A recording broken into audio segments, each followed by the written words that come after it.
Welcome to my channel delicious వంటలు.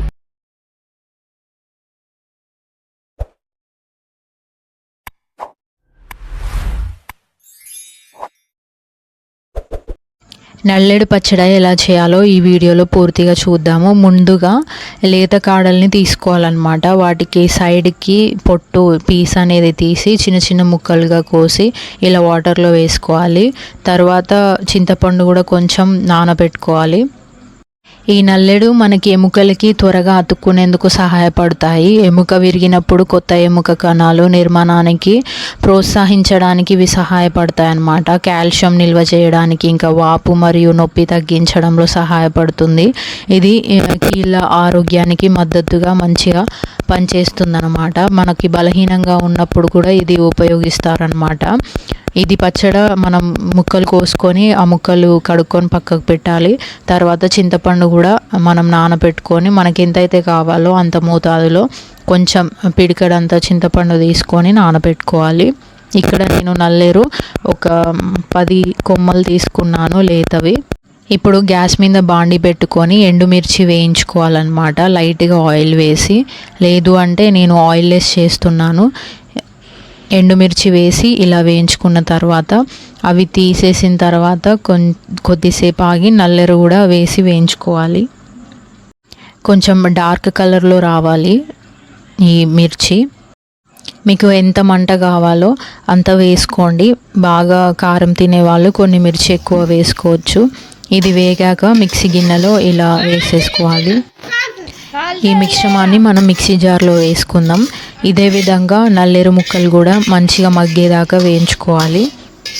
నల్లేరు ముక్కలు కూడా వేగాక మిక్సీ జార్లో ఇందాక వేయించుకున్న ఎండుమిర్చి ఉన్నాయి కదా, అవి, నల్లేరు ముక్కలు, ఇంకా వెల్లిపాయలు, ఉప్పు ఇవన్నీ వేసుకొని కొంచెం ఒక మిక్సీ పట్టుకున్న తర్వాత మళ్ళీ ఇంకొంచెము చింతపండు వేసుకొని మొత్తం మిక్సీ పట్టుకోవాలి. అంతే, ఎంతో రుచికరమైన నల్లేరు పచ్చడి రెడీ తినడానికి. ఇలా వేయించుకొని మనం ఉప్పు ఇంకా కొంచెం ఆ పచ్చడి ఖరాబ్ అవ్వకుండా ఉండడానికి చింతపండు వేసి మిక్సీ చేసుకోవడమే. ఇది మనం తాలింపు కూడా వేసుకోవచ్చు, బట్ ఇలా తింటే కొంచెం టేస్ట్ అనేది ఎక్కువ ఉంటుంది. మంట, కారం ఇంకా ఉప్పు ఇవన్నీ డైరెక్ట్గా తెలుస్తాయి. మనం తాలింపులో వేసుకుంటే కారం క్వాంటిటీ అనేది తగ్గుతుంది.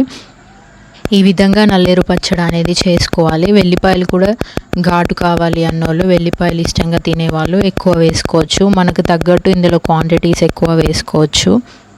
ఈ నల్లేడు తినడం వల్ల మనకి కాల్షియం అనేది తాగా ఖనిజాల వల్ల నిల్వకు మెరుగుపడుతుందన్నమాట. ఇంకా వాపు నొప్పులు తగ్గించడంలో ఇది బాగా సహాయపడుతుంది.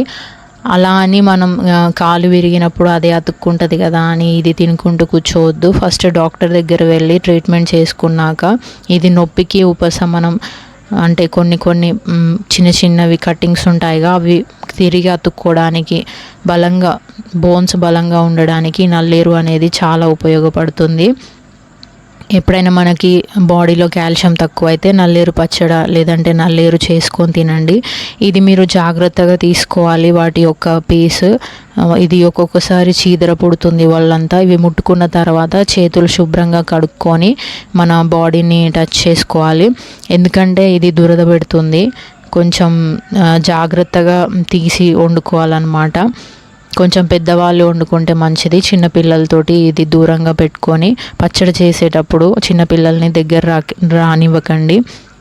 ఇది మాత్రం ఎముకల సమస్య ఎవరికైనా ఉన్నా, కాల్షియం డిఫిషియన్సీ ఉన్నా, ఏదైనా బాడీ పెయిన్స్ ఉన్నా ఇది ఒకసారి ట్రై చేసి తినండి. ఇది మంత్లీ వన్స్ అయినా, ఒక 2 monthsకి వన్స్ అయినా ట్రై చేయండి. మీకు బాగుంది పర్లేదు అంటే ఇది కంటిన్యూగా మీరు ఎప్పుడైనా తినొచ్చు. ఈ విధంగా మీరు కూడా నల్లేరు పచ్చడి చేసుకొని మీ ఇంట్లో ట్రై చేయండి. మరిన్ని వీడియోస్ కోసం సబ్స్క్రైబ్ చేయండి.